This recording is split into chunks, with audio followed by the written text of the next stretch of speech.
Okay, everybody. All right. Welcome back to the ReVitalized podcast. ReVitalized podcast. ReVitalized podcast. Awesome. I'm Elle Oliver. And I'm Justin Oliver. And we are your hosts. We are your hosts. And this is the ReVitalized podcast. Yes, absolutely. Absolutely it is. And first of all, to start off, thank you so much to all of our donors to our Revitalize Our World project. Mm-hmm. We're very happy to be doing this right now. You guys are the bomb.com. And, we believe that every human life matters, and we want to do everything that we can to reach more people because health is a human right. Absolutely it is. Yeah, and so this is one of the ways that we help people to have better health. Exactly. Absolutely. So we're scouring through your guys' questions, comments, all these kinds of things, and we got a pretty good little nugget for this episode. So we're going over how do you start to get super, super healthy, but without feeling overwhelmed. Yeah, you can't feel overwhelmed because that's not going to. Most people can't do things to their best when they're stressed or they're afraid or they're under pressure or they feel overwhelmed. It's just not going to go well. And we want everything to go super, super well. We actually want you guys to achieve the health that you want to achieve. And so we have to, create the conditions that makes us the most likely to be successful, right? Yeah, we have to set ourselves up for success, not for failure. Exactly. So avoiding the overwhelm is the main theme of tonight. And so we put together a few steps we're going to cover in today's episode and hopefully give you guys a really good idea, a good roadmap on what you can follow, some practical, actionable stuff y'all can start tonight, tomorrow, the morning after, whatever's going on, and you can actually, follow it and then not just second guess everything you do because you don't know if what you're doing is right. Yes. That's a big thing that comes up all the time. Everyone's getting confused. Everyone's listening to different opinions and nobody knows where to go, who to trust, what to start. And so we want to just get as simple as we could possibly figure it out. Simplicity with context. Exactly.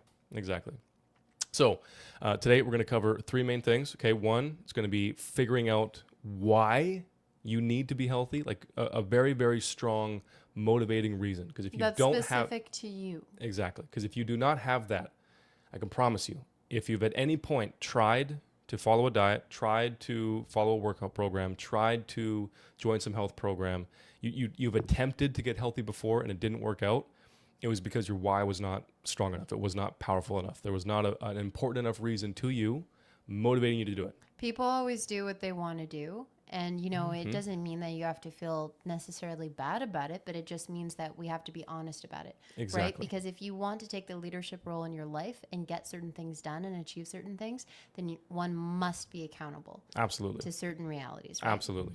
We're going to talk about a really practical strategy that you guys can start to break a lot of these bad habits that we already know that we have. Most people are aware of at least some of the stuff they're doing that they don't want to be doing. Like, nobody on earth thinks that going to McDonald's 3 times a week is going to benefit their health. Okay. Yeah. Hopefully. I hope not anyway. And so we're going to cover some stuff like that. And then third, we're going to go over some practical tips based on our 6 drivers of health, which are the main categories that we teach everybody in the academy on how to get in control of their health, get in control of what their body's doing, how it's feeling, how it's moving, all this kind of stuff. Okay. So we got a real jam-packed episode. That's kind of why I'm talking a little bit fast in this intro here, but hopefully you guys are ready.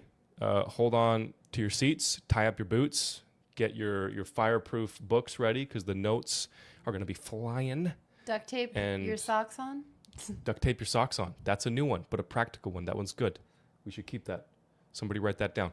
Okay, so let's jump into this, baby. So step number 1, okay, before they change their diet, before they get a gym membership, before they do anything, they got to have a good reason why. They have to have a good reason why. That's the thing that's actually going to pull you forward. That's the thing that's going to keep you from not giving up.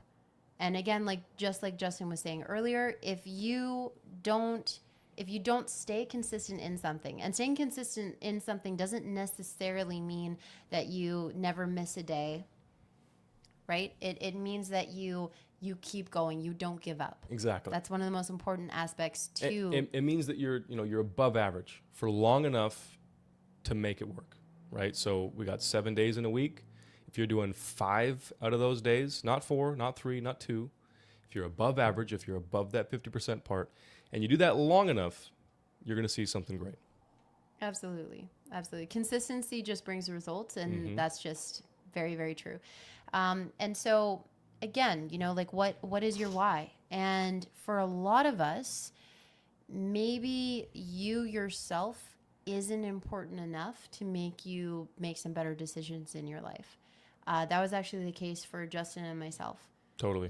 We weren't enough reason for us. We needed someone else or something else Well, to she be. was enough reason for me, but I wasn't enough reason for me. Just to clarify. Yeah. Anyways, but yeah, so you have to know what motivates you, and you'll figure out what motivates you, because like that's the thing, how people say like, oh, motivation doesn't work. And no, that's just because you're getting motivated by something that doesn't keep you motivated, right? Like when people are chasing a dream, right? That dream is what keeps pulling them and keeps motivating them when they think about it, when they think about their why, to keep pressing on. And that's why people can build, like a big empire, so to speak, and take those 20, 30, 40 years, 50 years to do so. Mm-hmm. So if you want something that is going to grow into something big, that is going to last you for your life, like having lifestyle habits that are going to stick with you, Mm-hmm. even when life hits you with this or life hits you with that, or you get married, or you have a baby, or your wife has a baby, or whatever happens, right? Because there's a lot of different things that are going to go on. But if you want to always be healthy, right? You need something that is important enough to you for you to always choose it. Even if you miss days here and there, that's okay. But again, being consistent is how you get results, but it doesn't mean that you can't miss a day and you have to be perfect. Exactly. So you're like, okay, well, how do I figure out what's important enough to me? So there's a few things that you can look at that will make a reason more motivating, less motivating, more important, less important. Just in our experience, taking all the people that have joined working with us, this is what I want to do, this is what I don't want to do, this is why I want to do it, all these things. And like, hey, who's been successful, who's stuck with it, who hasn't stuck with it. It's what's the scale of the impact? Like, is it just affecting you? Is it affecting you and your immediate family? Is it affecting the whole world? Like, how many people is this going to affect? This reason, this the thing that you're doing, you getting healthy, right? Because something that's only going to affect one person, it's just inherently not important as something that's going to affect 8 billion people across the whole planet. Obviously, I don't think that every person listening, if you got healthy or not, you're not going to probably affect 8 billion people. But like, that's just the way you want to think about it. Like, how many people can you include in this reason why?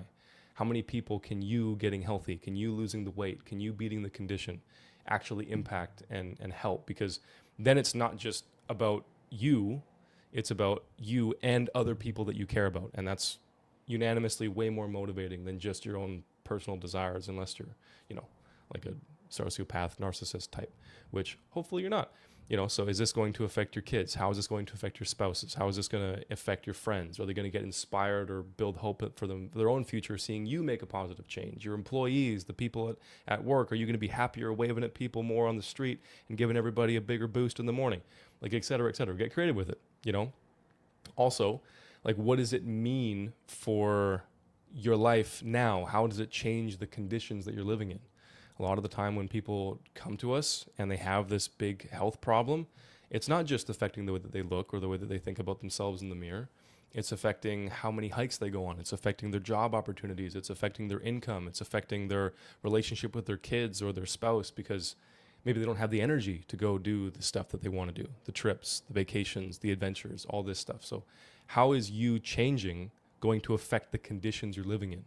Are you going to be able to make more money? Are you going to be able to experience more things? Are you going to be able to go to more places and include as much of the change that's going to happen as possible? And then lastly, like, what kind of pain are you going to avoid, and what pain is going to go away when you do make this change? Is there pain that you feel being overweight? Is there pain you feel in your joints and in your muscles? Is there pain you feel when you eat food because you got digestive issues? Is there pain you feel up in your head because it's affecting your identity of who you are or what you can be, and all these things? And so if you can find a good reason that combines all those things, you're going to be off to a great start. Just how many people can it affect? What kind of conditions in your life are going to change and get better? And what kind of pain are you going to avoid? And if you can find a good reason that covers those 3 categories, you're off to a great start. Absolutely. Great And start. I find that your why is essentially something that's so important to you and so impactful to you that it actually changes the way you think. Totally. It changes the way you behave, the way you see yourself, the way you see the world. And it's something that you feel very convicted in. Mm-hmm. And if Yep. you feel convicted in and it is pushing you like constantly, you can't get away with it. It can't get away from it. It's not a temporary why, it's a forever why. Then, you're off to a great start. And you're going to see if it is a powerful enough why, based on your behavior. Totally. And, if it's not changing you, if your circumstances aren't changing, if you're not watching yourself do different things, then like go back to the drawing board and we got to figure something else out. You got to get some help because it's not something that you have to wait 6 months to see if it's working. Mm-hmm. It's something that you can know quickly. And then based on that experience, did it work well? Did it work bad? You adjust and you change your plan and you go back at it again. You just keep cycling through and you get more and more help and more and more help and more and more help until eventually you have enough knowledge, you got enough support, you have enough accountability, you have enough of whatever it was, and you're actually making change and making progress. Absolutely. Okay, so the second point was, making a list and going through it, checking it twice, exactly, and going through it and knowing like which ones that you can start with. And the list is a list of listing off all the things that you shouldn't be doing. Exactly. Right? Like for as Justin mentioned, like, not going to McDonald's all the time, right? Not staying late up on your phone, not making sure you're actually drinking water in the day. Yeah. Some people don't even do that. We sat down with a lady today. How much water do you drink? Not enough. And just instinctively. And then I was like, what does that mean? She knew, right? And so, there are things that everyone knows that they're, certain habits that they have that are bad habits and they're bad for their wellness and they're bad for their physical health as well. And it's just, you matter, your mental health matters. And so, making that list and starting off with the thing that's easiest and then getting good at that and then moving on to the next thing is something really, really, really, really, really important. Exactly. And some people can do it on their own. Some people can't. There's a reason why people struggle with issues for a very long time. And that doesn't mean that you're not capable. That just means, when you're trying to lift a heavier weight than usual, for example, like an actual, weight, like you're at the gym kind of idea.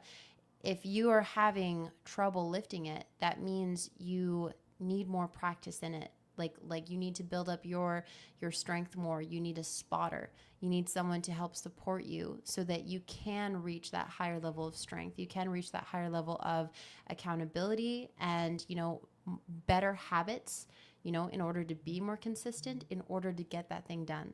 Because again, if you have been working on said problem, let's say, I don't know, quitting smoking or whatever for a long time, but your why is important enough, you will find a way to get it done. And again, that doesn't mean that you're doing it alone. Justin and I are very, very big on not doing things alone. That's why humongous. That's why ReVitalized Academy the biggest, is literally the biggest. Is so heavily centered around community because we don't think that any one person, and maybe there's a few exceptions out there for sure, but truthfully, you guys, like no one person can solve their problems alone. Unless you're Jesus, honestly, it's going to be a really, I mean, really even hard he wasn't time. Alone. Like he had the Holy Spirit and God. So I mean, I don't know who you think you are, but like, exactly. Anyways, but it's just you're not supposed to do it alone. No. And so again, if your why is important enough to you, and you give it your best shot, and you can't get that one thing done from your list, then you have to find people or someone or a community or a professional or whoever to help you to get that done. Exactly. But point is that again, back to if you get step 1 completed well enough, you will complete step 2. And right. You will go through that list and you will stop doing certain things that are really depriving you of the beauty in life. Like you guys, there's enough suffering in life. And when we don't take care of our health, we are making things that much harder for us, that much more difficult, that much more challenging, that much more discouraging every single day. And when you say that you want to do something and then you don't do it, you build up evidence in your brain of reasons for you not to trust yourself, of reasons for you not to listen to yourself and not to respect yourself. And obviously, that's not something that anyone wants. It's very, very unhealthy. And so, if you have things to list off, which pretty much everyone does, then you have to be honest about yourself, honest with yourself, that how important it is for you to get these things done, And, maybe part of you getting that done is you understanding how big of an impact said bad habit has on your health. This is part of the reason why Justin and I have our free content, and there's a lot of health content out there in general. Tons. But look for it. Look more into this, or ask questions. Comment below if you have a question about this. Is there a bad habit? Like, why can't one go to McDonald's, once a week or 3 times a week or whatever? Like, why is that so bad? Or why is this so bad, right? Because sometimes we've found that one of the reasons why people won't quit a certain bad habit isn't because they don't understand it's a bad habit. It's because they don't actually understand how bad it is for their health. And if something doesn't seem that big of a deal, then you may not take it very seriously. But you have a sense and you have a knowing that it is something to be taken seriously. You may not know all the details yet. And this is where you need to learn more. Exactly. In order to complete step 2. Totally. And again, we're talking about how do you start without getting overwhelmed. Yes. Okay, so this is not for the Olympic athletes. This is not for the tryhards who've already gone and started their homestead. I mean, this is for these are for you guys that you don't know what to do next, right? Mm-hmm. And so we're talking about being as simple as possible. So before we even try to add on more problems, give you more things to think about, just start with what you already know. And you might know hardly anything, or you might know all that there is to know. But the point is if you just start with what you're already focused on, what you already can focus on, and you work at that, and you work at that, and you work at that, even if it's 10% of all that you need to do, it's still 10% that you didn't have done before. And it's a great start. And so just like Elle's talking about, you take this simple list, write on your phone, pen and paper, whatever. Doesn't have to take a long time, and just, okay, this could be better. I know this is bad. This is a problem. I should have stopped this a long time ago. And you go through these things. Is it alcohol? Is it vaping? Is it a bad diet? Is it staying up too late? Whatever these things are. Is it talking to negative people? Exactly. Just anything that comes to your mind, anything that comes top of heart, and you just write it all down. And you're like, okay, what out of this list is the easiest for me to do? And then you check it off and you order it in number by what you believe is the easiest. So not the hardest. You start with the easiest. And the reason why is because one of the things that we've come to learn about confidence is that confidence follows evidence.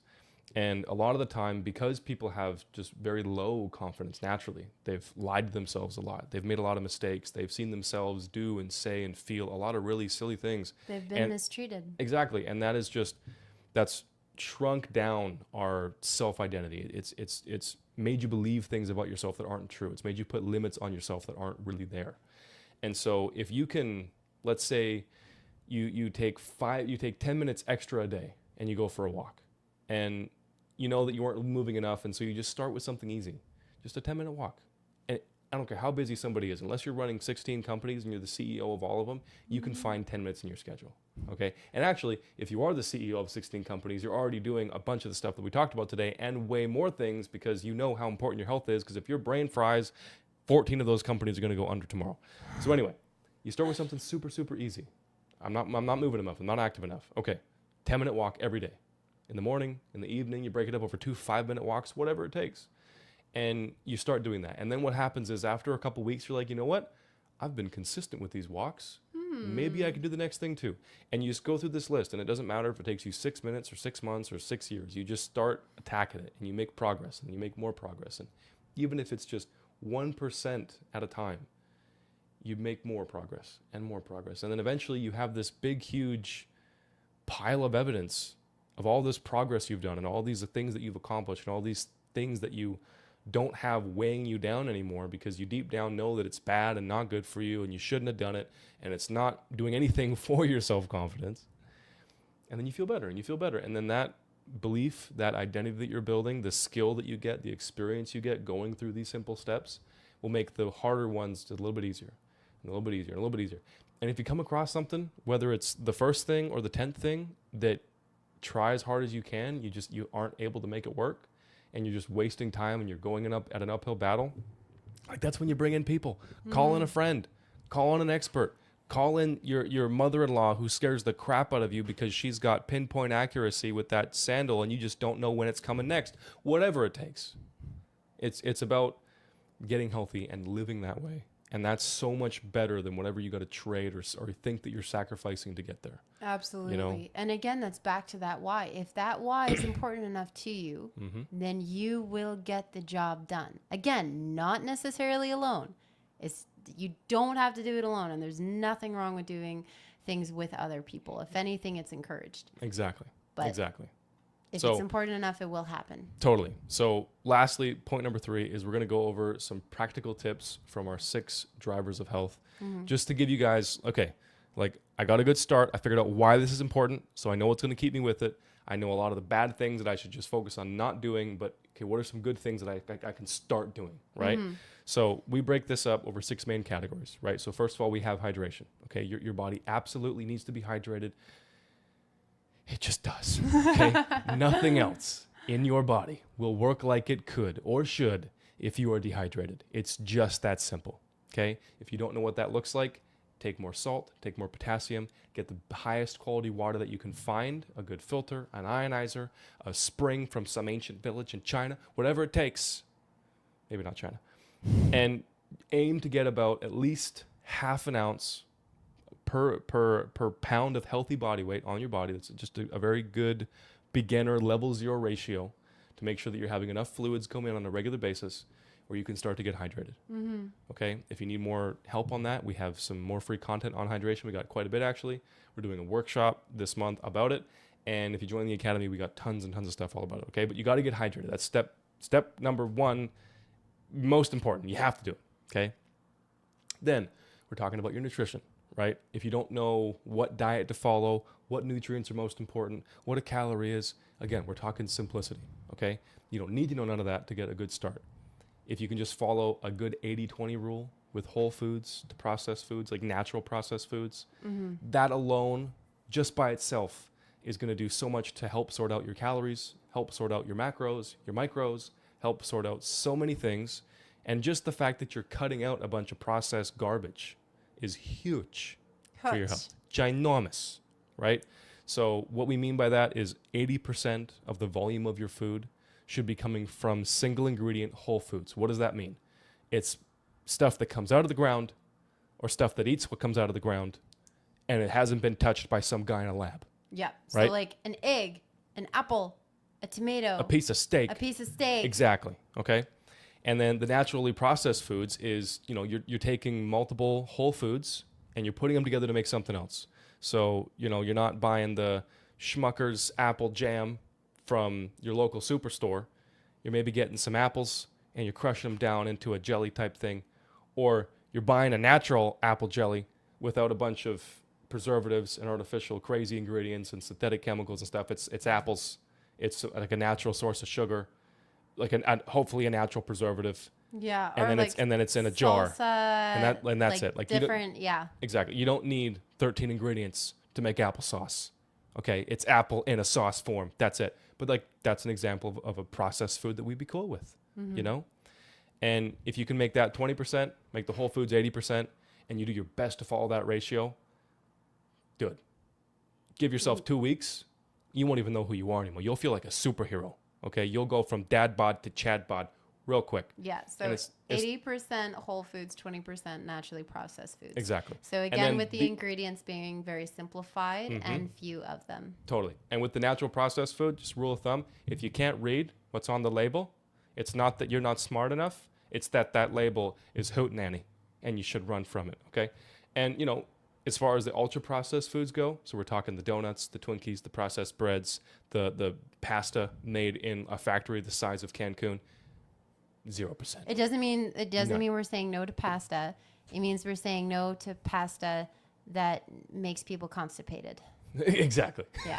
We're So saying no to constipation pasta. yeah, exactly. You don't Okay. want constipation pasta. No, you Come don't. on. You do not. It's just not worth it. Okay. And then you're a little bit more hydrated. You start to eat a little bit better. Okay, let's get the body a little bit cleaner. Now we move on to number 3, which is detoxification. The best thing you can do there is just find some way to naturally have some more frequent bowel movements. Okay, get your colon, your intestines working. They're a huge, huge part of how your gut works. If you know anything about us, you know that gut health is a really, really important topic.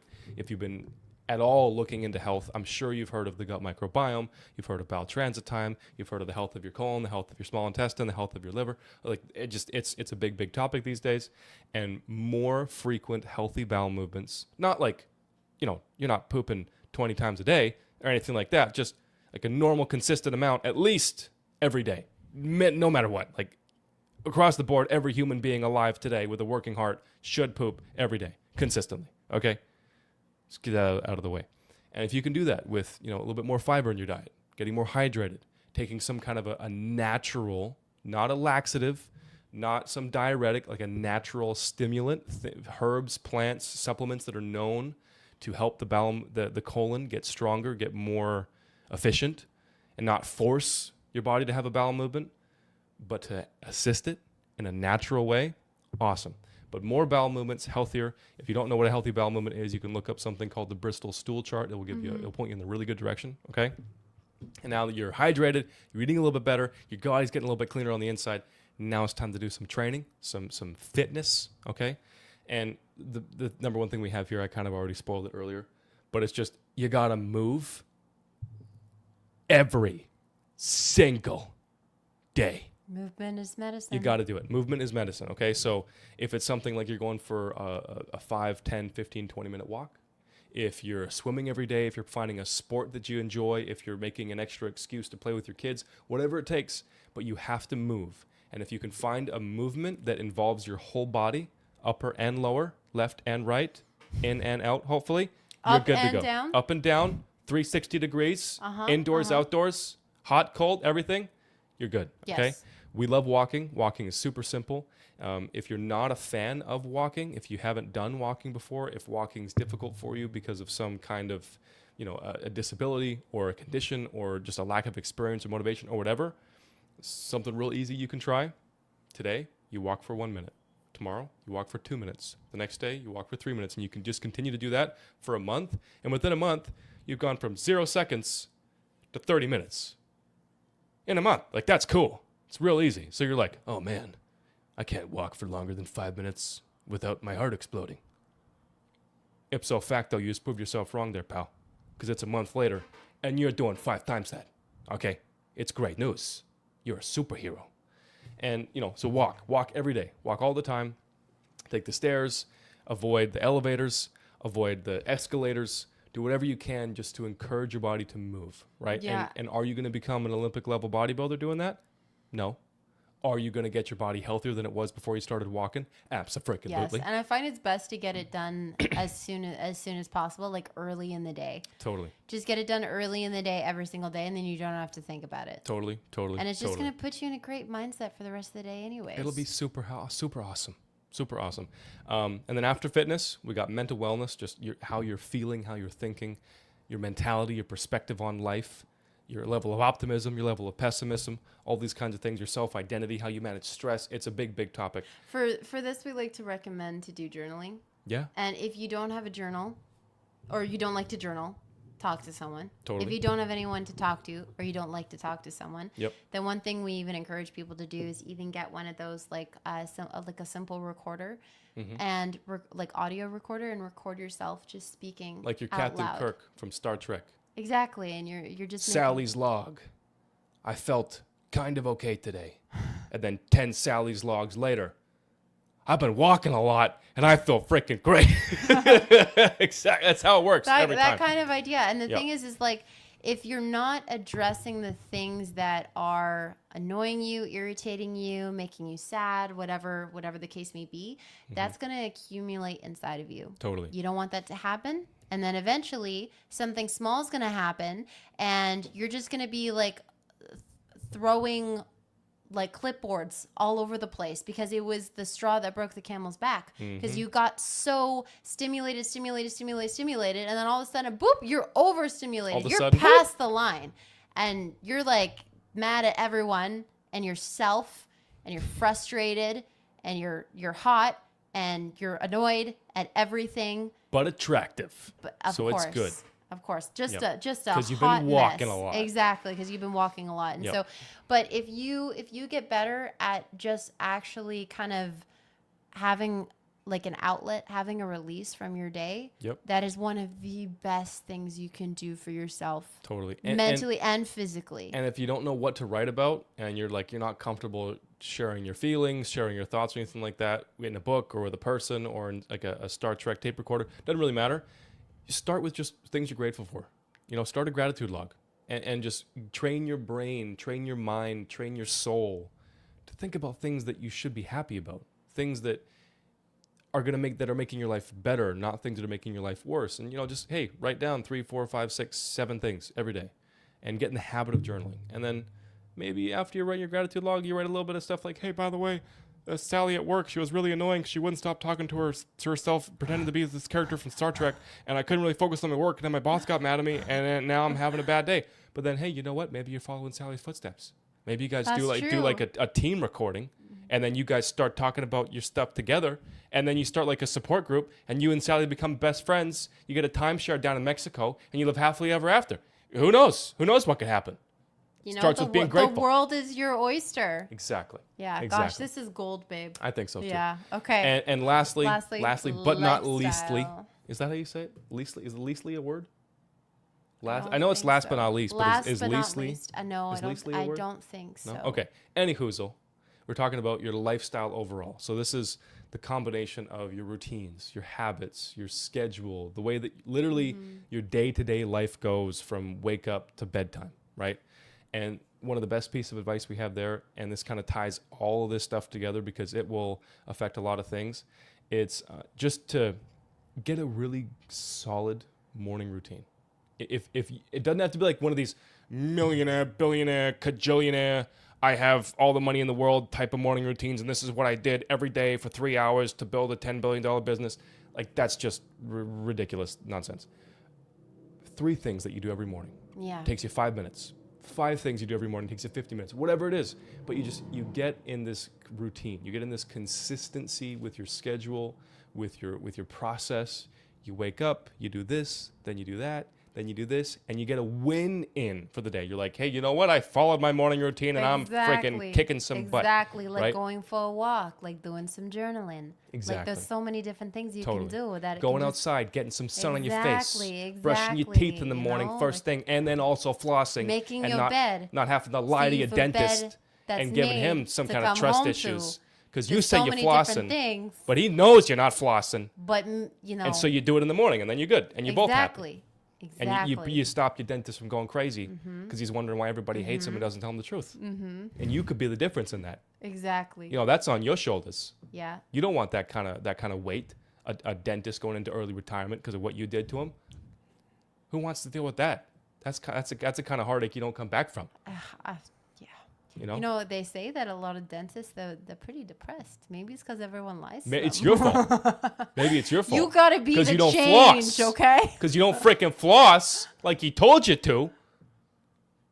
Anyways, so to recap: hydrate, nourish your body properly, detoxify, move all the time, start getting a little bit fitter, prioritize your mental health, write stuff down, journal, deal with your problems, get some more gratefulness going on inside your soul, and get a good, really, really good solid morning routine. Like literally, if it's just 5 minutes of you doing 2 or 3 really important things that matter to you, and then set you up for a good solid day, like a good walk. That's a heck of a lot better than some freaking kid on YouTube driving a Corvette he can't afford and lying about how long he spends in his red light therapy, sauna, sun bath, ice bed crap.